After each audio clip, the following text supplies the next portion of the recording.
ರಾಜ್ಯ ಸಚಿವ ಸಂಪುಟ ವಿಸ್ತರಣೆಯಲ್ಲಿ ಭಾರಿ ಕಸರತ್ತುಗಳನ್ನ ನಡೆಸಲಾಗ್ತಾ ಇದೆ. 4 ಬಾರಿ ಶಾಸಕರಿಗೆ ಕೊನೆಗೂ ಕೂಡ ಇದೀಗ ಸಚಿವ ಸಂಪುಟ ಸೇರ್ಪಡೆಯಾಗುವಂತಹ ಸಾಧ್ಯತೆಗಳು ದಟ್ಟವಾಗಿ ಕಾಣಸಿಗ್ತಾ ಇದೆ. 4 ಬಾರಿ ಶಾಸಕರಿಗೆ ಕೊನೆಗೂ ಸಚಿವ ಕಿರೀಟ ಲಭ್ಯವಾಗುತ್ತಾ? ಸಿದ್ದರಾಮಯ್ಯ ಆಪ್ತನಿಗೆ ಸಂಪುಟದಲ್ಲಿ ಸ್ಥಾನ ಸಿಗುತ್ತಾ ಅನ್ನುವಂತಹ ಪ್ರಶ್ನೆಗಳು ಕಾಡ್ತಾ ಇದೆ. ರಾಹುಲ್ ಗಾಂಧಿ ಉಲ್ಲೇಖ ಮಾಡಿರುವಂತಹ ನಾಯಕನಿಗೆ ಸಚಿವ ಭಾಗ್ಯ ಸಿಗುತ್ತಾ? ಮಾಜಿ ಯೋಜನಾ ಆಯೋಗದ ಉಪಾಧ್ಯಕ್ಷರಿಗೆ ಸಚಿವ ಯೋಗ ಸ್ಥಾನ ಸಿಗುತ್ತಾ? ಸಂಪುಟ ರೇಸ್ನಲ್ಲಿ ಬಿಆರ್ ಪಾಟೀಲ್ ಹೆಸರು ಕೂಡ ಮುಂಚೂಣಿಗೆ ಬರ್ತಾ ಇದೆ. ವೋಟ್ ಚೋರಿಯಿಂದ ಸಚಿವ ಸ್ಥಾನದವರೆಗೆ ಬಿಆರ್ ಪಾಟೀಲ್ಗೆ ಜಾಕ್ಪಾಟ್ ಅಂತ ಕೂಡ ಹೇಳಲಾಗ್ತಾ ಇದೆ. ಹೈಕಮಾಂಡ್ ಲೆಕ್ಕಾಚಾರದಲ್ಲಿ ಬಿಆರ್ ಪಾಟೀಲ್ಗೆ ಗ್ರೀನ್ ಸಿಗ್ನಲ್ ಕೊಡುವಂತಹ ಸಾಧ್ಯತೆಗಳು ದಟ್ಟವಾಗ್ತಾ ಇದೆ. ಸಚಿವ ಸ್ಥಾನ ತಪ್ಪಿದ್ರೆ ಸ್ಪೀಕರ್ ಕುರ್ಚಿ ಬಿಆರ್ ಪಾಟೀಲ್ಗೆ ಸಿಗುವಂತಹ ಸಾಧ್ಯತೆಗಳು ದಟ್ಟವಾಗ್ತಾ ಇದೆ. ಕಾಂಗ್ರೆಸ್ ವಲಯದಲ್ಲಿ ಹೆಚ್ಚಾಗ್ತಾ ಇದೆ. ಸಚಿವ ಸಂಪುಟ ಈ ವಿಸ್ತರಣೆ ವಿಚಾರಕ್ಕೆ ಸಂಬಂಧಪಟ್ಟಂತೆ ಭಾರಿ ಚರ್ಚೆಗಳಾಗ್ತಾ ಇದೆ. ಸಚಿವ ಸಂಪುಟದಲ್ಲಿ ಸ್ಥಾನ ಪಡೆಯುವಂತಹ ನಿರೀಕ್ಷೆಯಲ್ಲಿರುವಂತಹ ಆಳಂದ ಶಾಸಕ ಬಿಆರ್ ಪಾಟೀಲ್ ಲೋಕಸಭೆಯ ಪ್ರತಿಪಕ್ಷ ನಾಯಕ ರಾಹುಲ್ ಗಾಂಧಿ ಪ್ರಸ್ತಾಪ ಮಾಡಿದ್ದಂತಹ ವೋಟ್ ಚೋರಿ ವಿಚಾರವೇ ತಮ್ಮ ಪರವಾಗಿ ಕೆಲಸ ಮಾಡಬಹುದು ಅನ್ನುವಂತಹ ನಿರೀಕ್ಷೆಯಲ್ಲಿ ಕೂಡ ಇದ್ದಾರೆ.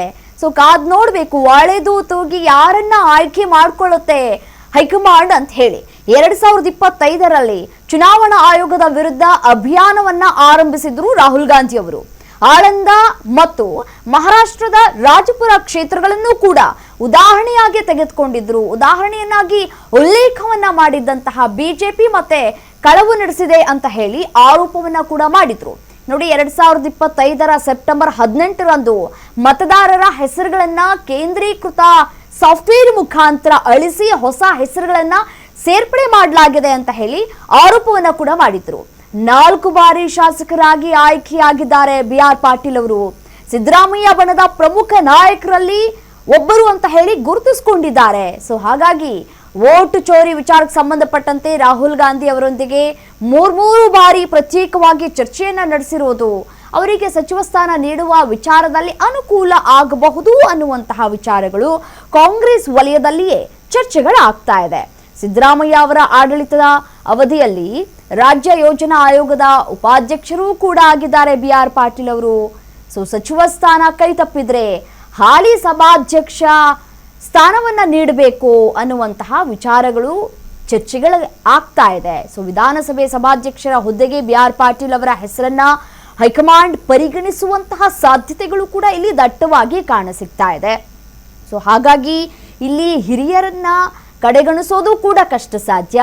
ಕಿರಿಯರಿಗೆ ಮಣೆ ಹಾಕಬೇಕು ಅನ್ನುವಂತಹ ಲೆಕ್ಕಾಚಾರವನ್ನ ಹೈಕಮಾಂಡ್ ನಾಯಕರು ಇಟ್ಕೊಂಡಿದ್ದಾರೆ. ಸೊ ಹಳೆದು ತೂಗಿ ಇಲ್ಲಿ ನಾಯಕರನ್ನ ಆಯ್ಕೆ ಮಾಡಬೇಕಾಗಿದೆ. ಇರೋದು 20 ಸ್ಥಾನ, ಪೈಪೋಟಿ ನಡೀತಾ ಇರೋದು 40 ಶಾಸಕರಕ್ಕೂ ಹೆಚ್ಚು ಪೈಪೋಟಿಯನ್ನ ಲಾಭಿಯನ್ನ ನಡೆಸ್ತಾ ಇದ್ದಾರೆ. ಸೊ ಸದ್ಯಕ್ಕೆ ಬಿಆರ್ ಪಾಟೀಲ್ ಅವರ ಹೆಸರು ಮುನ್ನೆಲೆಗೆ ಬರ್ತಾ ಇದೆ. ಅವರನ್ನ ಆಯ್ಕೆ ಮಾಡುವಂತಹ ಸಾಧ್ಯತೆ ಎಷ್ಟು ಮಟ್ಟಿಗಿದೆ? ಸಿದ್ದರಾಮಯ್ಯ ಬಣದವರಿಂದ ಆಯ್ಕೆ ಆಗ್ತಾರಾ ಅಥವಾ ಅವರನ್ನ ಬೇಡ ಅಂತ ಹೇಳಿ ಬೇರೆ ಯಾವುದಾದ್ರೂ ಸ್ಥಾನಮಾನವನ್ನ ಕೊಡೋಣ ಅಂತ ಹೇಳಿ ಅಥವಾ ಸ್ಪೀಕರ್ ಸ್ಥಾನಮಾನವನ್ನ ಕೊಡುವಂತಹ ವಿಚಾರಗಳು ಚರ್ಚೆಗಳಾಗ್ತಾ ಇದೆಯಾ?